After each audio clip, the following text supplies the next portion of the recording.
This is Prince Alex, and I'll be talking about the NFL versus NBA contracts and how they are handled. The first thing is, I think that, well, we all know that NFL and NBA contracts are significantly different.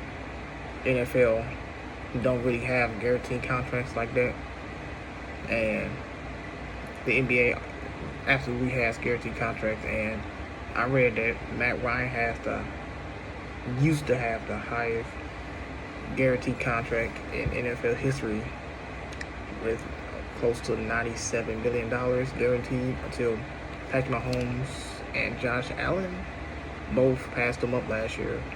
And with the NBA, every player is guaranteed their contract. So a guy like Stephen Curry, who signed for, I don't know the exact number, but it's over $200 million.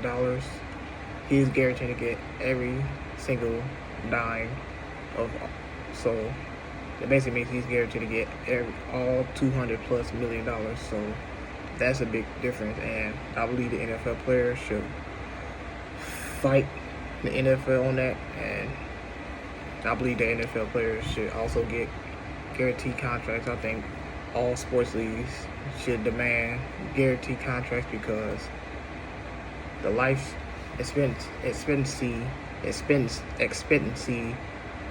I'm not sure I'm saying it right, but life expectancy in the NFL is way less than in the NBA. And I think that also contributes to NFL players not getting paid as much, because most the life expectancy in the NFL is like 4 or 5 years, I would estimate. And NFL is a way more violent sport than in basketball, so all those hits can take a toll on you. So I think that's a big factor into why NFL players are not getting paid as much as NBA players, because of how long NFL players last as opposed to NBA players. We're seeing a lot of NBA players now, especially now, play for a long time, because the game is not as physical as it was. The pace is a lot faster now, so guys are taking care of their bodies a lot better now, as well as the NFL now. The NFL is a lot different than in the 2000s or 1990s, where it's not as physical as it used to be in terms of hitting the quarterback or pressing the receiver and etc. Today's era is catered to a lot of offense, so you see a lot of offensive players get paid the big bucks and not a lot of defensive players. So I think that also plays a contribution to the contract now. And I also think that the globalization of the NBA and the sponsorships also play a big factor, because, in my opinion, well, now I think about it, I think the NFL has a little bit more sponsors than the NBA, or around the same, but the globalization of the NBA also helps with contracts, because most of their money comes from not only the United States, but outside the United States as well. There's other countries like China. China is a huge one.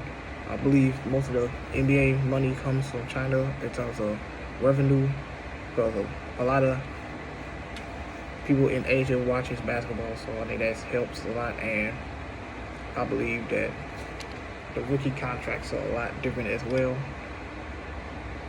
As in the 2019 draft, the first 23 picks got all guaranteed contracts. They all have guaranteed contracts until 2022 and 2023 season.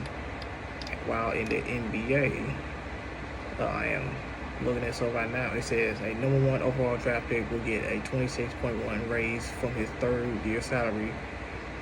The number 2 overall gets a 26.2 all the way up to the 30th, and the final first round pick, who gets an 80.5 raise. So that basically means that the lower you go, the more likely you get raised on your contract, because later round picks don't really make as much as the top picks. So I think that also helps. So for the most part, I agree with everything he said.